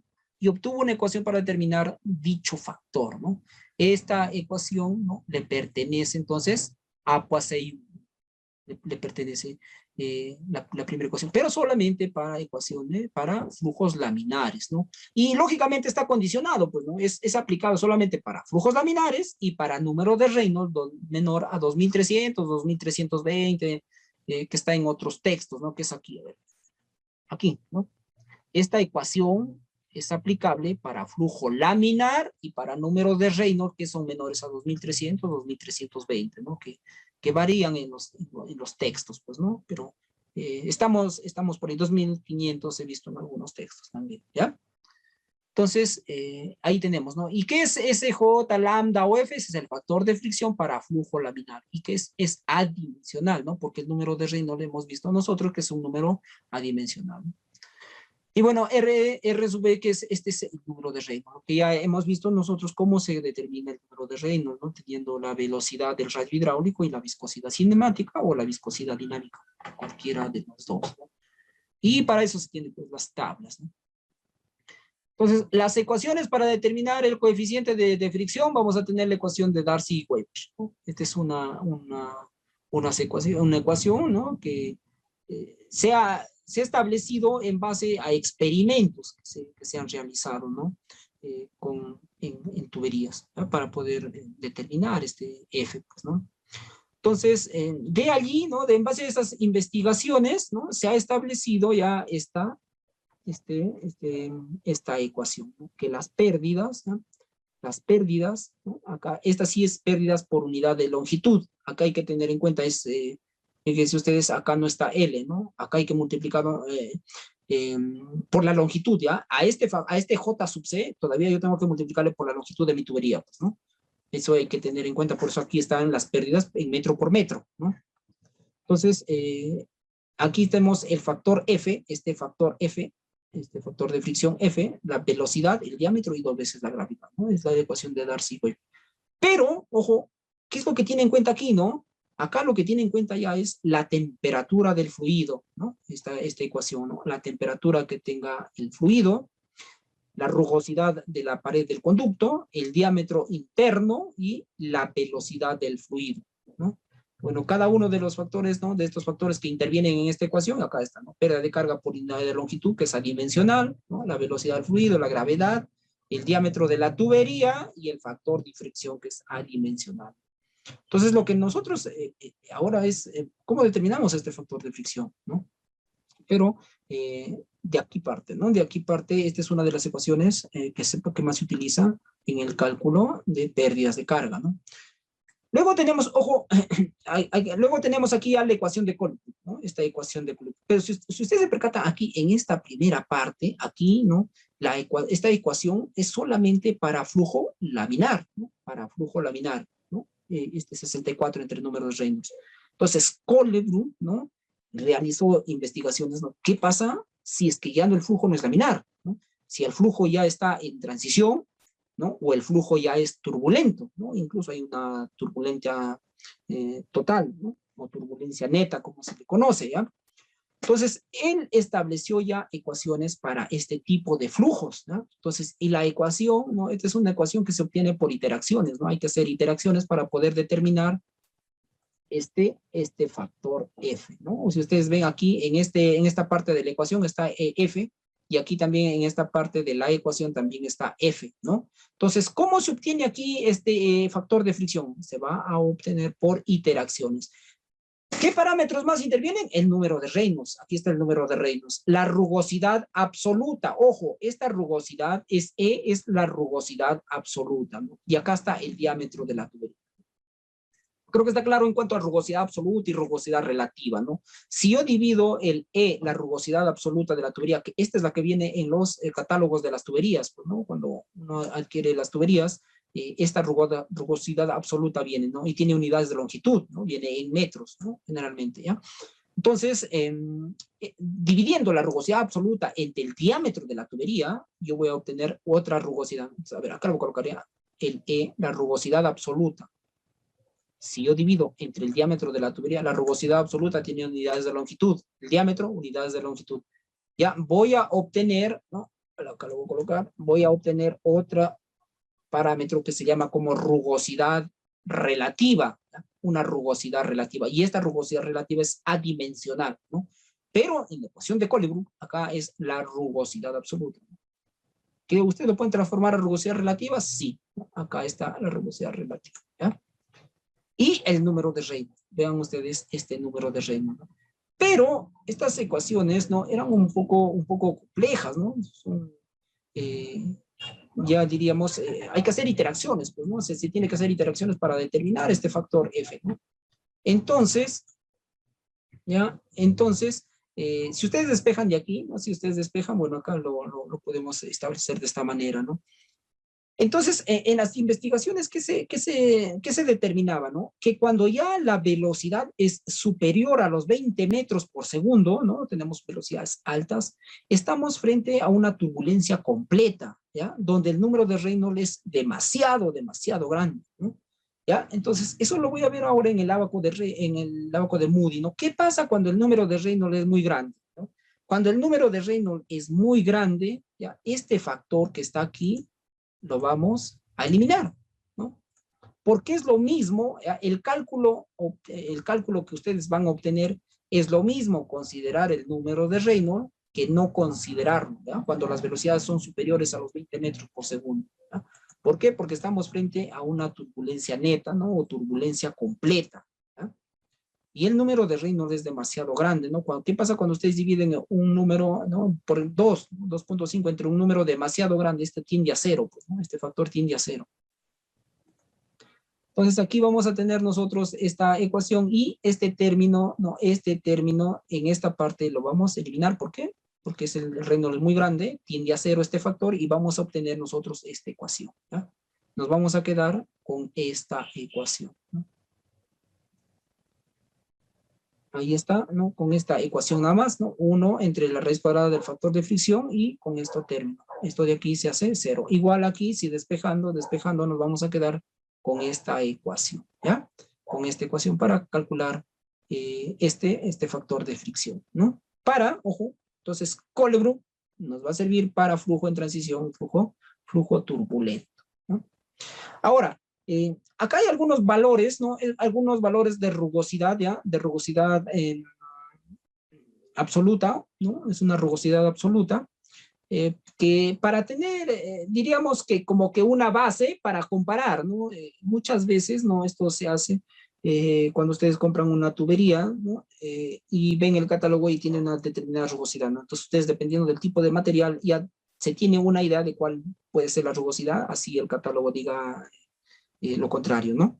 Entonces, para fundición y acero, 10 a la menos 4 metros, ¿no? Por ejemplo, acero inoxidable, 5 por 10 a la menos 5 metros, y hormigón, y así, ¿no? Se tiene para diferentes materiales una rugosidad, ¿no? Estos son los rangos en los que he aproximado está la rugosidad absoluta de esos materiales. Para tener una idea, puede hacer los cálculos, ¿ya? Entonces, luego tenemos aquí otra ecuación, ¿no? Esta ecuación de Blasius, una ecuación donde ya ingresa a tallar, vean ustedes aquí, esta E, ¿no? Esta rugosidad relativa, el E sobre D, ¿no? Entonces, para tuberías, esta ecuación que nosotros lo vamos a utilizar, ¿no? Para tuberías lisas, ¿no? Cuando la tubería es lisa, ¿no? Entonces, este factor de fricción, ¿qué pasa con el factor de fricción, ¿no? Con este lambda o J o F, ¿no? Tiende a 0. Entonces, la función de la rugosidad relativa, ¿no? Ya no tiene incidencia, ¿no? Puesto que acá esto tiende a 0, pues, ¿no? Esta E, ¿no? Es nula. Entonces, el factor, nosotros, las pérdidas ahí se va a considerar, se va a calcular con esta ecuación, ¿ya? Con esta ecuación. Solamente entonces acá estaría en función de quién, del número de Reynolds. Solamente del número de Reynolds. Es aplicable esta fórmula, ¿no? A 65 veces la rugosidad, ¿no? Perdón, a 65 veces el diámetro entre la rugosidad absoluta. Luego vamos a tener nosotros aquí el diagrama de Moody, ¿no? Este diagrama de Moody, de dónde sale este lambda o sale ese F o el J, ¿no? Como, dependiendo de la nomenclatura que ustedes estén utilizando, ¿no? Entonces, estas ecuaciones, ¿no? Tanto la ecuación de Colebrook, ¿no? Las ecuaciones que nosotros hemos ido viendo, se ha plasmado en un ábaco, ¿ya? Para que sea mucho más sencillo poder determinar este factor de fricción F, ¿no? Ese es el objetivo, ¿ya? Pero si ustedes calculan con la ecuación, comparan con el ábaco, la variación es mínima, muy poca, ¿no? Influye poco en los datos, en el cálculo final. Entonces, este ábaco de Moody, ¿no? Que está constituido, está constituido, es un doble logaritmo, ¿no? Tanto en el eje X como en el eje Y, ¿no? Vamos a tener una hoja doblemente logarítmica. y está representada por dos ecuaciones, ¿ya? En el eje X que van ustedes a determinar el número de Reynolds, y en el eje Y es el factor de fricción, ¿no? Perdón, la rugosidad relativa, claro, el factor de fricción en la parte izquierda y la rugosidad relativa en la parte derecha, ¿no? Entonces vamos a ver ese abaco, a ver, no sé si por acá lo tengo. Creo que sí, a ver. Vamos a tener aquí la tubería, ¿no? La tubería, lo que yo quiero determinar, el factor de fricción en esta tubería, ¿no? Pues para eso ustedes tienen que determinar el tipo de material, pues, ¿no? El tipo de material del conducto, ¿ya? Entonces, vamos a ver, vamos a calcular con esta formulita, ¿no? Ya, aquí vamos a tener el factor de fricción, ¿no? Las pérdidas de carga, ¿no? En todo, esto es para toda la longitud, porque acá está L ya. Cuando ya está L aquí, lo que están calculando ustedes es la pérdida de carga, pero en todo el trayecto, ¿no? Cuando L no está aquí, es pérdida de carga por unidad de longitud, ¿no? L todavía está acá en el denominador, ¿no? Pérdida de carga por unidad de longitud. Por eso tiene unidades de metro por metro, pero aquí ya no, ¿no? Aquí ya tenemos nosotros este F, la longitud, velocidad, diámetro, 2 veces la gravedad. Entonces, este F, este factor de fricción F, lo vamos a calcular nosotros, ¿no? Está en función del número de Reynolds, ¿no? Previo, hay que calcular el número de Reynolds, y de la rugosidad relativa, ¿no? De esta rugosidad relativa. Entonces, la rugosidad absoluta que viene en los catálogos, hay que dividirlo entre el diámetro interno de la tubería y van a obtener ustedes la rugosidad relativa. Teniendo la rugosidad relativa, teniendo el número de Reynolds, con esos dos parámetros van a ir ustedes al ábaco de Moody, ¿no? Y el ábaco de Moody está aquí, ¿no? A ver, previo a eso hay que ver esta parte de la rugosidad, ¿no? Acá tengo el diámetro interno, si esta es una tubería, ¿no? Esta es una tubería, el diámetro interno de la tubería, tenemos, esta es la rugosidad absoluta, ahí está la rugosidad, el E, ¿no? Esta es la rugosidad absoluta de la tubería, ¿ya? Entonces, al momento hay que dividir esta rugosidad absoluta entre el diámetro interno de la tubería y ahí está la rugosidad relativa, ¿no? Con esos parámetros vamos a ir aquí al ábaco, a este ábaco, ¿no? Y en esta parte derecha, aquí, fíjense ustedes, aquí donde está, en esta parte, ¿no? Dice en rugosidad relativa, ¿no? Rugosidad relativa. Acá dice número de Reynolds, ¿no? Y acá dice factor de fricción, ¿ya?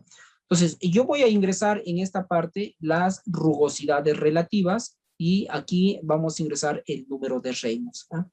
El número de Reynolds ustedes ya lo pueden determinar porque es la densidad, en este caso la densidad del fluido, la velocidad, el diámetro de la tubería y aquí está la densidad, perdón, la viscosidad dinámica, ¿no? Viscosidad dinámica, ¿ya? Entonces se ha determinado el número de Reynolds, ¿no? Entonces, dependiendo cuánto les salga a ustedes, 10.000, ¿no? 100.000, ¿no? Y así hay que establecer aquí, ¿no? Nos posicionamos en esta parte. Y aquí en el eje Y, en esta parte derecha, la rugosidad relativa, que es E, ¿no? La rugosidad absoluta entre el diámetro. Cada uno de estos valores, ¿no? 0.05, 0.04, 0.03, ¿no? Son rugosidades relativas y cada uno de esos valores me representa una curva. Aquí está, es una curva. Vamos a un momento, ahí está, ¿no? ¿Qué color? Ya, por ejemplo, ¿no? Por ejemplo, para 0.002, ¿no? Para una rugosidad relativa 0.002, ¿no? ¿De dónde ha salido esta rugosidad relativa? De acá, pues, ¿no? De dividir la rugosidad absoluta entre el diámetro de la tubería. Entonces, esta es la curva, ¿no? Este 0.002 no es una horizontal, ¿ya? Hay que tener en cuenta eso. Es una curva. Aquí está. ¿No? Es una curva, ahí está la curva, ¿no? Y así para cada uno de ellos, ¿no? Para 0.001, aquí está esta curva. Si hay que interpolar, se interpolará, pues no sé si ustedes tienen otro valor, habrá que interpolarlo, ¿no? Entonces, fíjense ustedes, ¿no? Yo quiero que se percaten aquí en esta parte de la línea punteada, lo voy a colocar de otro color, ¿no? Esta línea punteada que está de color azul aquí. Todo lo que está a la derecha, fíjense ustedes, ¿no? Todo lo que está a la derecha de esa línea son estas rugosidades son horizontales, las líneas son horizontales, ¿no? Esta línea es horizontal, horizontal, horizontal, son horizontales, ¿no? Pero al momento que pasa la línea ya se convierte en una curva, ¿no? Este rugosidad absoluta, ¿no? No sé si se está notando, a ver, aquí, ¿no? Fíjense ustedes para este 0.02, ¿no? Acá es una línea horizontal hasta aquí, ¿no? Llega aquí y de aquí es una curva, ¿no?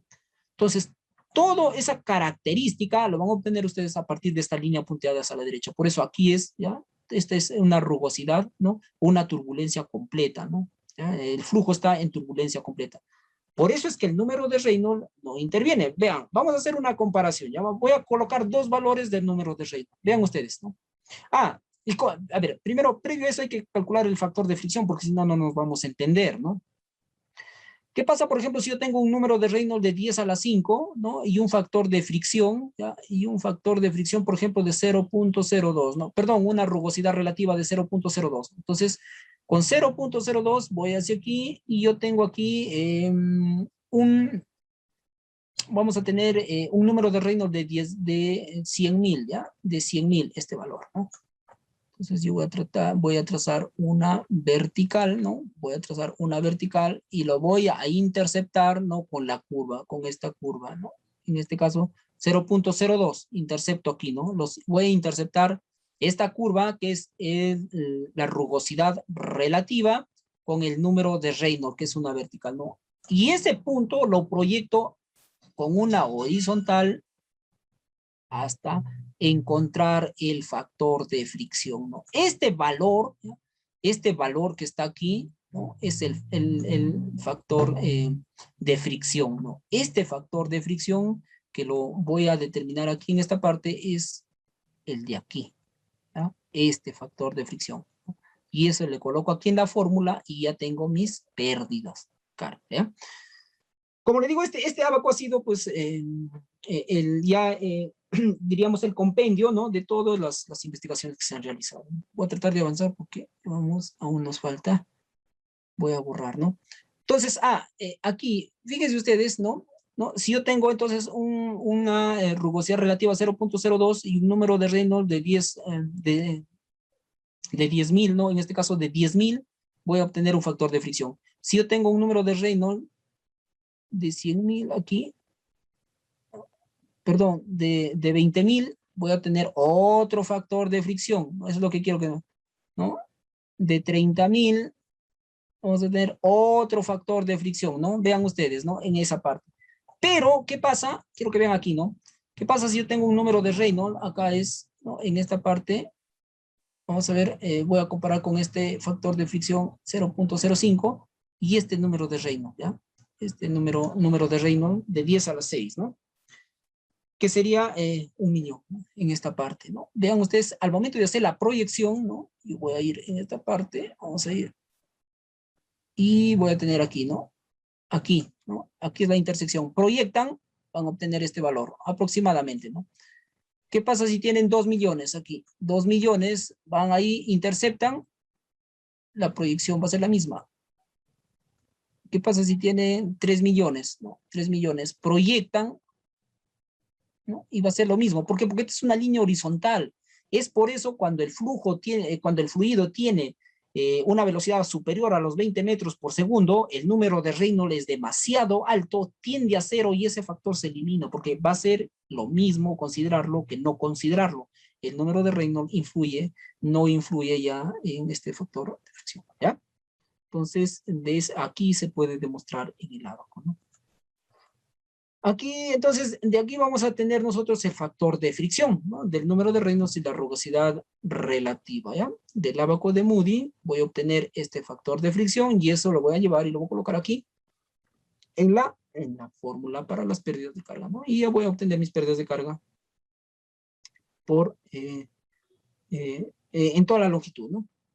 Pérdidas de carga continua, ¿no? Para calcular ya las pérdidas de carga continua en toda la longitud de una tubería, vamos a tener nosotros las ecuaciones de Manning, ¿no? Acá se tiene la ecuación de Manning, ¿no? Y aquí se tiene pues los parámetros, ¿no? Este N que va a ingresar en esta formulita, ¿no? La velocidad, radio hidráulico, la pendiente y bueno, N, ¿no? Que sería el coeficiente de rugosidad para Manning, ¿no?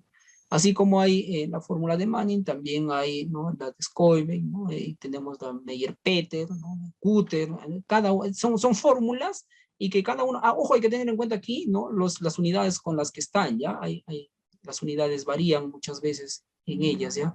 Entonces, ¿no? Hay ecuaciones para poder determinar nosotros nuestras pérdidas de carga, ¿no? Por ejemplo, esta es muy aplicada, ¿no? Para poder determinar las pérdidas de carga en tuberías de asbesto cemento, ¿no? Eso también hay que tener en cuenta el tipo de materia con el que estamos trabajando, ¿no? A ver, ¿qué más tenemos aquí? Tenemos, una aplicación, les he colocado una aplicación, ¿sí? Calcular la pérdida de carga aplicando la fórmula de Manning y Hazen y Williams. No hay que hacer una comparación entre la fórmula de Manning y Hazen y Williams, que se genera en una tubería de hormigón de diámetro 600 milímetros con un caudal de 1 metro cúbico por segundo y una longitud de 100 metros, ¿no? Entonces hay que calcular las pérdidas de carga. ¿Cuánto pérdida de carga es que ha existido ahí? ¿Ya?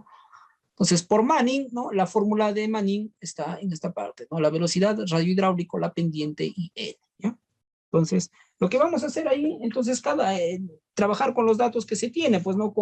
De la información del ejercicio, nos han brindado a nosotros el diámetro de la tubería, el caudal que vamos a transportar, la longitud de la tubería, ¿no? Entonces, en base a eso, ¿no? Tenemos esa información y lo único que tenemos que hacer es reemplazar. Que tenemos el diámetro de la tubería, ¿no? El diámetro de la tubería que es 600 milímetros, 0.6 metros, ¿no? ¿Qué más tenemos de información? Tenemos el caudal, ¿no? El caudal que va pasando, que es 1 metro cúbico por segundo. La longitud de la tubería, que es 100 metros, y también tenemos este N, ¿no? N 0.011. ¿De dónde viene? Eso viene de Manning de acá, ¿no? Es una tubería de hormigón, ¿no? A ver. Manning, aquí está Manning, ¿no? Aquí está. N Manning para el hormigón 0.01 a 0.012, ¿ya? Entonces de ahí se extrae esos datos, ¿no?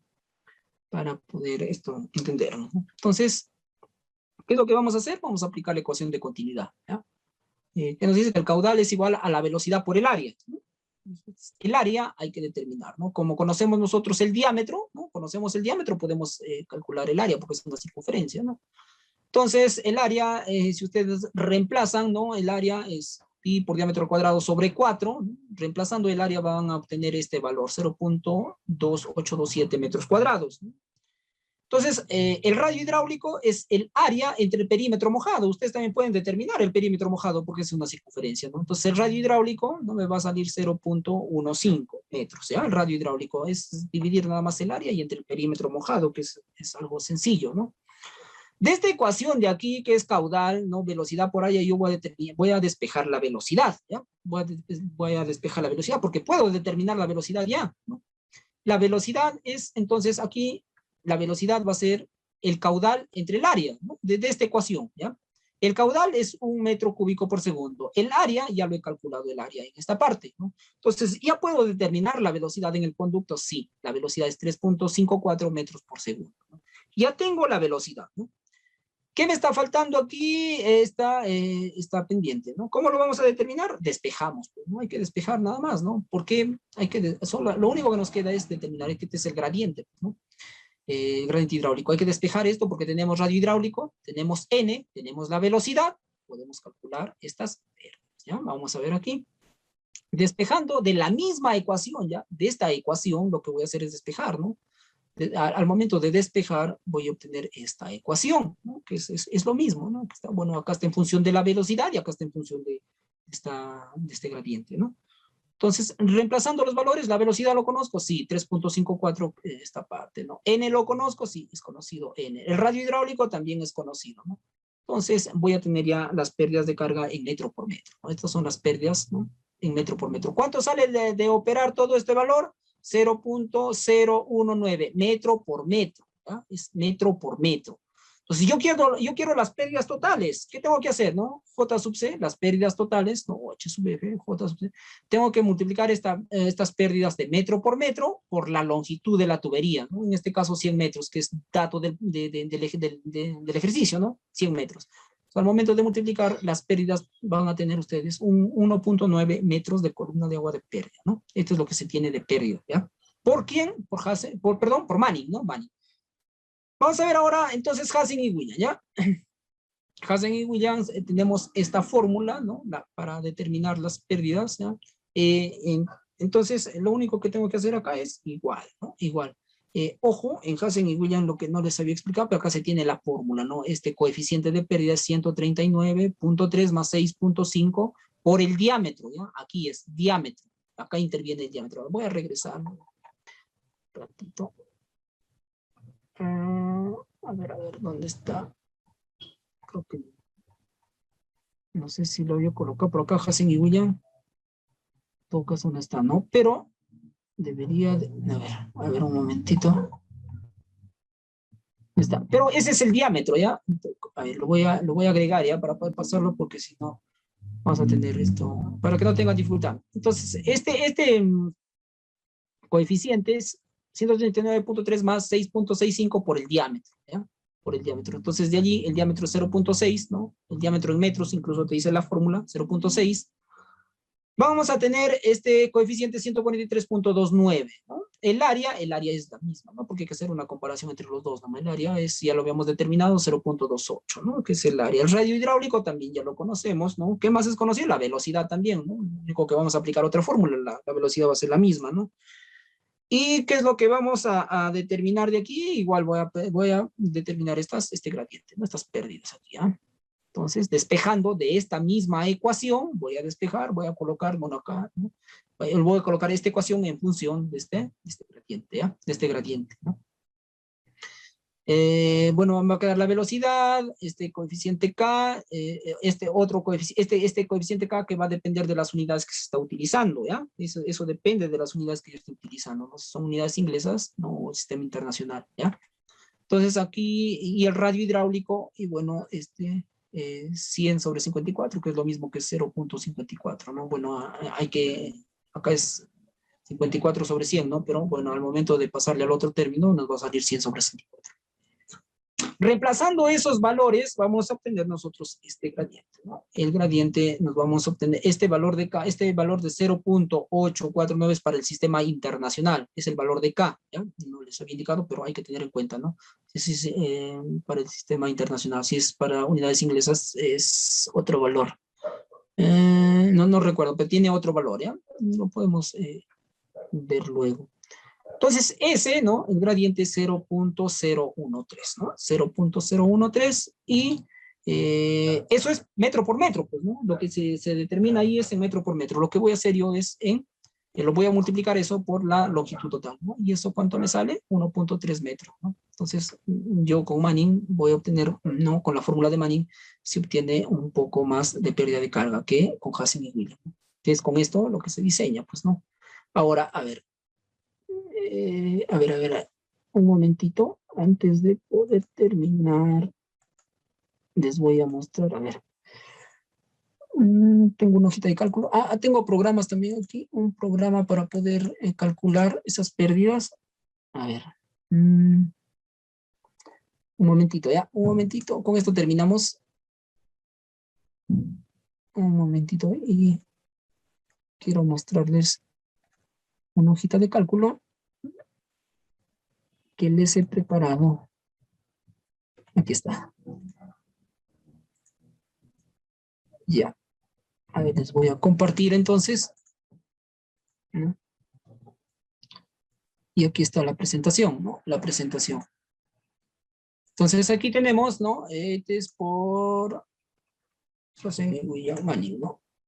Manning, ¿no? 0.6, el diámetro 0.6, el caudal, ¿no? Es 1. La velocidad, bueno, lo calcula automáticamente, ¿no? Si ustedes hacen variar esto, la velocidad lo va a calcular porque ya está programada, ¿no? El coeficiente sí lo selecciono de aquí, ¿no? Acá lo tengo yo, el coeficiente, ¿no? Dependiendo del tipo de material, voy a seleccionar yo este coeficiente. La pendiente, ¿no? Que es lo que me calcula automáticamente el programita, y las pérdidas, ¿no? Las pérdidas 1.9. Si ustedes colocan acá 0.7, ¿no? Automáticamente va a variar esto, ¿no? Para 2 metros cúbicos va variando, ¿no? Entonces acá lo dejo yo como 0.6 y como un metro cúbico por segundo, ¿no? Es para Manning. ¿Qué más hemos hecho? A ver, Darcy Weaver no hemos hecho, Hassan y William, ¿no? Hassan y William. Igual acá, 0.6, ¿no? El caudal, 1 metro, la velocidad me determina también este C que es acá, 139 más 6.65 por el diámetro en metros, ¿no? Y la longitud, ¿no? C, que es el valor 143, y 100, esto que es la longitud, ¿no? Hay que ingresar todo lo que está con amarillo, hay que ingresar los valores y me calcula 1.3, que es lo que hemos obtenido nosotros en esta parte, ¿no? A ver, bueno, con eso ya estaríamos concluyendo, no nos da tiempo para mostrarles un programita, pero lo pueden descargar ustedes. Es este programa que está aquí, ¿ya? PipeFlow Calculator, ¿no? Lo pueden descargar y lo pueden hacer una aplicación. Bueno, nos hemos pasado, no sé si hay alguna consulta, en todo caso, lo dejamos en esa parte, ¿ya? Lo vamos a dejar allí.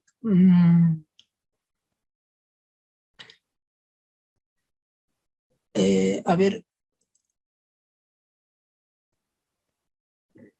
Buenas noches. A ver, vamos a ver.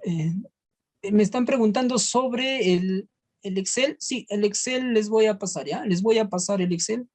Lo voy a dejar con los señores de CERSA, porque esa es la manera para que usted lo pueda obtener, porque no tengo los correos, no tengo de ninguno de ustedes. Yo le voy a hacer llegar el material a CERSA y ustedes ya conversan, le escriben a los señores para que les faciliten, ¿ya? Tanto la presentación como el Excel, ¿ya? El Excel y el nombre del programita, ¿no? Que tengo. Hay varios programas en sí, ¿ya? A ver, ¿qué más? A ver, las últimas diapositivas. A ver, Marlene, buenas noches. Las últimas diapositivas, me está preguntando por las últimas diapositivas. No, esto es ya en cuanto al diplomado que se va a dictar, ¿no? Que se va a iniciar, ¿ya? Este es, que se va a dictar hidrología para obras hidráulicas, ¿no? Toda la parte de la hidrología, introducción al transporte potable, que hemos hecho una parte, hemos hecho con ustedes, ¿no? Lógicamente acá se detalla un poco más, ¿no? En esta parte, incluso se hace aplicaciones, en cada módulo se hace aplicaciones, ¿no? Flujo a lámina libre, las ecuaciones que rigen el flujo a lámina libre, el diseño de canales, ¿no? Vamos a hacer los tipos de revestimiento, ¿no? El drenaje de canales, ¿no? Las obras de arte, hidráulica fluvial, vamos a ver el transporte de sedimentos, transporte en suspensión, ¿no? La capacidad de retención de la cuenca, las fórmulas que se utilizan, ¿no? Las investigaciones que se tienen, eh, diseño de captaciones, captación de ladera, captaciones de fondo, pozos, ¿no? De aguas subterráneas, diseño de rápidas, ¿no? Acá se utilizan un programa que se llama Rápida, seguramente lo conocen, ¿no? E incluso transiciones, el diseño hidráulico, ¿no? El diseño, acá es drenaje de carreteras y en esta parte es el drenaje longitudinal, drenaje transversal, las cunetas, las alcantarillas, ¿no? Que se ven en esa parte, el drenaje urbano, ¿no? Dentro de las ciudades, y terminamos con presas y embalses, ¿no? Que se hace aquí, pues, sobre todo, diríamos esto, la parte de la clasificación de las presas, ¿no? Tipos de presas, materiales sueltos, de concreto, ¿no? Porque hay otro módulo que, bueno, estamos dictando ya que es exclusivamente diseño de presas, ¿no? Donde ahí se hacen los diseños, tanto en presas de material suelto, presas de concreto, ¿no? En varios software, ¿ya? Pero aquí se hace se va a hacer con este diplomado que se va a dictar, se va a hacer un modelamiento, ¿no? Dependiendo del alumno, ¿no? Qué es lo que desea, una presa de concreto o una presa de materiales sueltos, ¿no? En base a eso ya se utiliza el software, ¿no? No voy a utilizar yo lo mismo, ¿no? Por ejemplo, para materiales sueltos tengo aquí el Slide, ¿no? Que es este software, ¿no? Este Slide, que hago mis modelamientos. Tengo modelamientos acá que estoy haciendo con los colegas a ver, no sé. Este es para materiales sueltos y acá tengo para concreto, por ejemplo, ¿no? Esta es una presa para modelar, ¿no? Y el SAP 2000 que también utilizo, ¿no? Bueno, hay varios software que acá tengo algunos, pero hay varios software que se utilizan, ¿no? Grid, GHMS, Dice Selva, que los utilizamos, ¿no? Eso era, eso, ¿no? Y bueno, lo voy a dejar en esta partecita, ya ustedes esto conversan con los señores. No sé si hay alguna otra consulta. Ya, el material les voy a dejar, ya, no se preocupen.